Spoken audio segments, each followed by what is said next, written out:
Oke, assalamualaikum warahmatullahi wabarakatuh. Ketemu lagi sama saya. Hari ini saya akan menjelaskan materi tentang jurnal khusus, pengertian dan cara penyusunannya. Oke, sekarang kita masuk ke pengertian jurnal khusus. Jurnal khusus itu adalah jurnal yang digunakan untuk mencatat transaksi keuangan yang sering terjadi sesuai dengan jenis transaksinya. Penggunaan jurnal khusus akan lebih menghemat waktu, tenaga, dan biaya. Selain itu, memungkinkan adanya pembagian tugas atau pekerjaan dalam pencatatan yang dilakukan oleh beberapa orang sehingga proses pencatatan lebih efektif dan efisien. Tahap pencatatan akuntansi. Perusahaan dagang kompetensi dasar. 3.5 menganalisis penyusunan siklus akuntansi pada perusahaan dagang. 4.5 membuat laporan keuangan pada perusahaan dagang. Indikator pencapaian kompetensi. Yang pertama, menjelaskan pengertian jurnal khusus perusahaan dagang. Kedua, mencatat transaksi ke dalam jurnal khusus.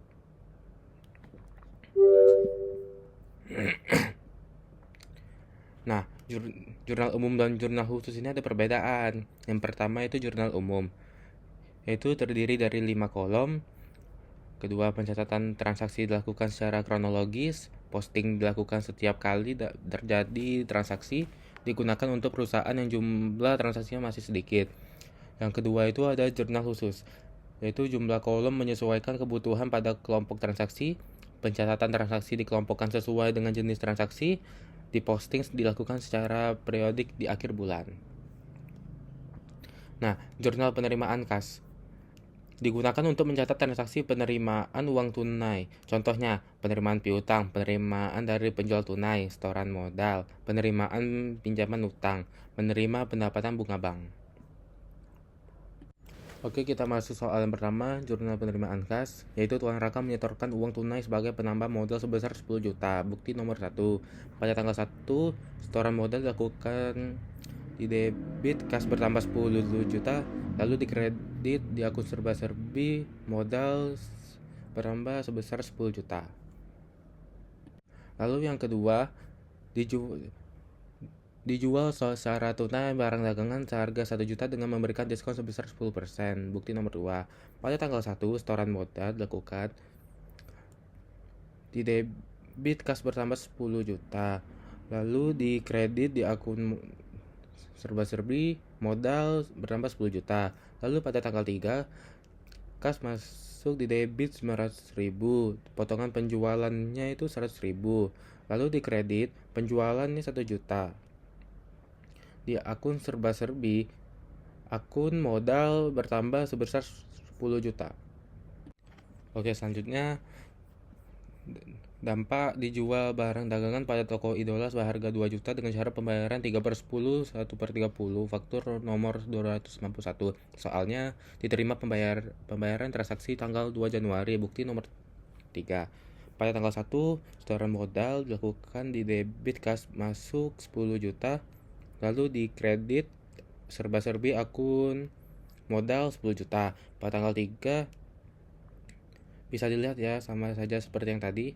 Lalu pada tanggal 5 di toko idola, kas masuk di debit 1.940.000 dan potongan penjualannya 60.000. Lalu dikredit piutang dagangnya itu 2 juta. Penjualannya 1 juta, serba-serbinya akun modal 10 juta.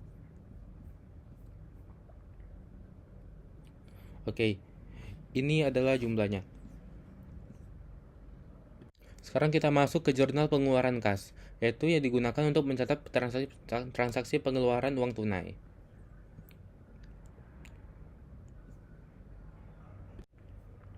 Ini tabel jurnal pengeluaran kas yang pertama.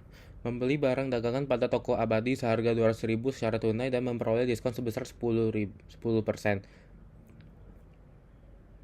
Pada tanggal 1, toko abadi pembelian di debit masuk 200.000, lalu di kreditnya itu di kas 180.000, potongan pembeliannya 20.000. Nah, yang kedua yaitu pada tanggal 3 di debit akun serba-serbi beban sewa bertambah sebesar 1.200.000 dalam kas 1.200.000 di kredit. Pada tanggal 5 dibayarkan uang sebesar 500.000 untuk pembelian perlengkapan kantor. Nah, pada tanggal 5 itu di debit di akun sebelah serbi di perlengkapan masuk sejumlah 500.000, lalu dikredit masuk ke dalam kas 500.000. Nah, pada tanggal 7 pemilik mengambil uang untuk kepentingan pribadinya sebesar 200.000. Nah, dalam tabel ini pada tanggal 7 di akun debit, di akun serba-serbi Prive bertambah sejumlah 200.000, lalu dikredit bertambah di kas 200.000. Nah, yang selanjutnya membeli dari toko Akasi peralatan kantor seharga 500.000 dengan pembayaran 2/10 net per 30, nomor faktur 085. Pada tanggal 9 toko kasih di debit utang dagang masuk sebesar 500.000, lalu di kredit masuk ke dalam kas sejumlah 450.000 dengan potong pembelian 10.000. Jadi ini dia jumlahnya. Oke, sekarang kita masuk ke jurnal penjualan. Digunakan untuk mencatat transaksi penjualan secara kredit. Contohnya pembelian barang dagang, melunasi utang, membayar beban, pengambilan price berupa uang tunai. Nah, soal pertama yaitu dijual barang dagangan pada toko idola seharga 2 juta dengan cara pembayaran 3/10 net per 30, faktur nomor 251. Pada tanggal 1 nomor faktur 251 toko idola. Cara penjualannya itu 3/10 net per 30, piutang dagang bisa singkat menjadi DI, dan penjualannya K itu masuk 2 juta. Yang kedua itu adalah ini dijual barang dagangan kepada Utlintang seharga 3 juta dengan cara pembayaran 3/10 net per 30, faktur nomor 252. Pada tanggal 2 nomor faktur 252 masuk di keterangan Utlintang dengan cara penjualan 3/10 net per 30 dengan piutang dagang dan penjualan itu 3 juta. Nah, yang ketiga, dijual secara kredit barang dagangan seharga 4 juta kepada toko Sahara dengan cara pembayaran 2/10 net per 30, faktur nomor 253. Nah, pada tanggal 3, nomor fakturnya itu 253. Keterangannya itu toko Sahara, cara penjualannya 2/10 net per 30 dengan piutang dagang masuk seharga 4 juta. Jadi jumlah semuanya ini adalah 9 juta. Oke, sekarang kita masuk ke jurnal pembelian, yaitu digunakan untuk mencatat transaksi pembelian secara kredit, baik pembelian barang dagang, perlengkapan, peralatan, dan lain-lain yang kita dilakukan secara kredit.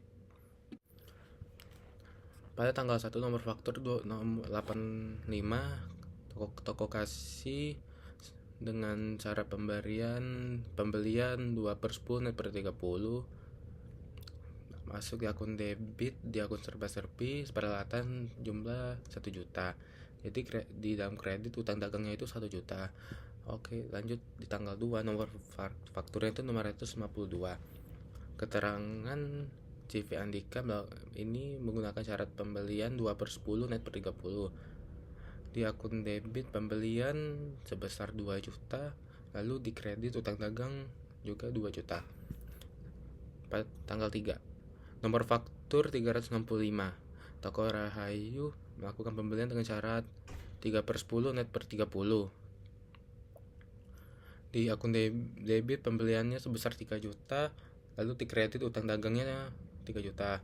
Jadi jumlahnya semua ini di pembelian 5 juta, lalu di utang dagangnya itu 6 juta. Jurnal umum.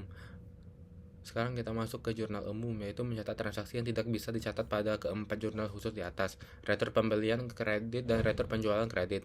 Yang kedua yaitu mencatat transaksi memorial barang dagang oleh pemilik.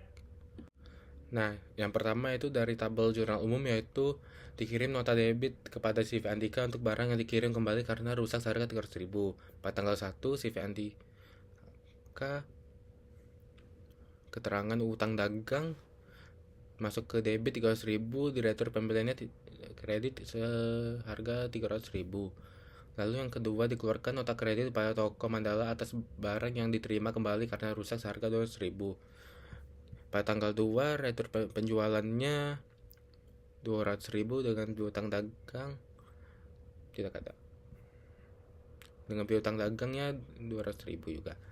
Nah, yang ketiga yaitu dibeli barang dagangan dari toko Rahayu seharga 3 juta dengan syarat pembayaran 3/10 net per 30, nomor faktur 365. Pada tanggal 3 Prive masuk ke debit 100.000, lalu penjualan masuk ke kredit 100.000. Jadi jumlah semuanya ini di debit 600.000, di kredit 600.000. Sama guys. Sekian dari pemateri dari saya. Saya akhiri, wassalamualaikum warahmatullahi wabarakatuh. Sampai jumpa di materi selanjutnya.